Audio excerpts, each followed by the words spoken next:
मिट्टी में जब रहते थे तब हमारा इम्यून सिस्टम विकसित होता, और अब कंप्यूटर मोबाइल के इस दौर में मिट्टी से दूरी की वजह से अब हम प्रकृति से भी दूर हो गए। अब इससे अपने आप को जोड़ने की मुहिम शुरू हो गई है।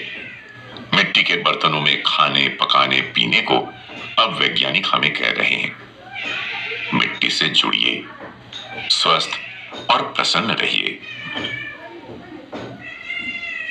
नाम खुदा का ले जरा, सबक शुरू कर बिस्मिल्लाह।